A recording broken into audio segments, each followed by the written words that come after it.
Alors, la mécanique des fluides, pour moi qui ne suis pas du tout un esprit scientifique, si vous m'aviez posé la question il y a 2 mois, je pense, j'aurais bien été en peine de vous répondre quelque chose. J'aurais bredouillé, je pense, quelques mots à propos d'Archimède, mais pas grand-chose de plus. Mais hasard, des circonstances, il y a 2 mois, un ami libraire que j'aime énormément, et donc c'est l'occasion de le saluer, Jean-Christophe Fernandez, qui bosse à Orléans, m'a offert un magnifique livre qui s'appelle La mécanique des fluides de Lydia Yuknavitch. Et du coup, j'ai vraiment plongé dedans parce que l'eau, c'est vraiment le terme, est très importante dans cet ouvrage qui est un récit autobiographique.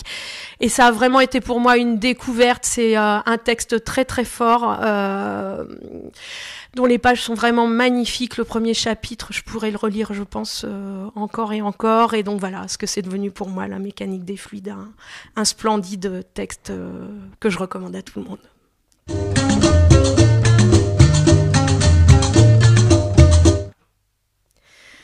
Alors, au paradis, je ne sais pas, mais en tout cas, j'adore la marche à pied. Je l'ai beaucoup pratiquée, je la pratique encore un peu moins peut-être. Mais en tout cas, je trouve que quand on va pas très bien dans sa vie, pouvoir marcher sans but précis, avoir la possibilité, voilà, de traverser des paysages, de rencontrer des gens, de sauter dans un train, d'en descendre, de marcher. C'est vraiment quelque chose d'incroyable qui vous mène vers des gens, voilà, des nouvelles choses, des disponibilités.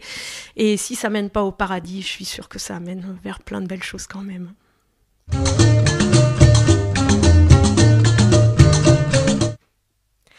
Alors les coïncidences me font pas peur du tout, justement parler de hasard et de mécanique des fluides, et ben moi je trouve que c'est plutôt des choses que je recherche, c'est des petits signes et je trouve ça très beau dans la vie, donc les coïncidences, il y en a eu pas mal dans ma vie et je trouve ça assez joli.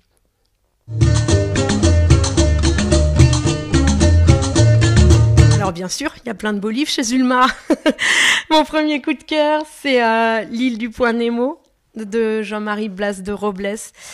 J'ai adoré ce roman quand je l'ai découvert. En fait, c'était le premier roman de Jean-Marie Blas de Robles que je lisais.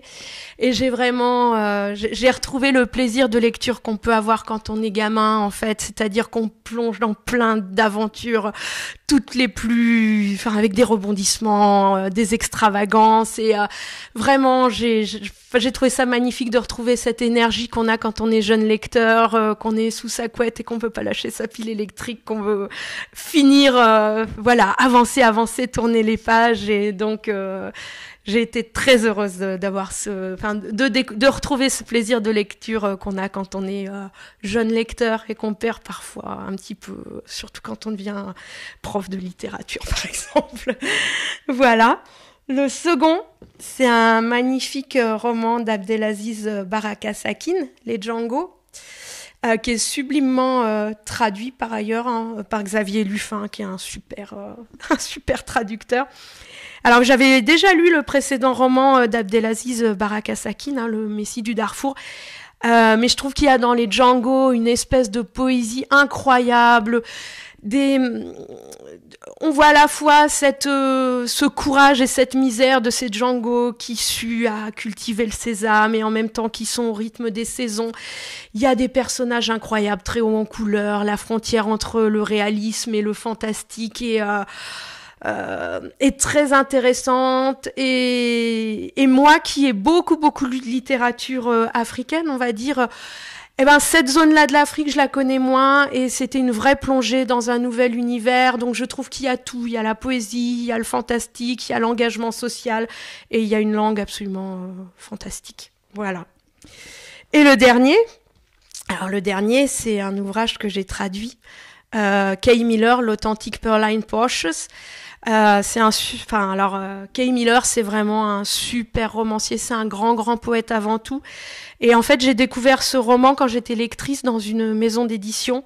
Donc, je pensais pas du tout le traduire un jour, en fait, mais j'avais complètement été submergée par l'histoire, par le talent, à la fois de l'auteur, évidemment, parce que c'est un Anglais de la Jamaïque, du coup, qui est complètement porté aussi par le patois jamaïcain, par vraiment quelque chose d'extrêmement vivant. J'ai adoré les personnages féminins également.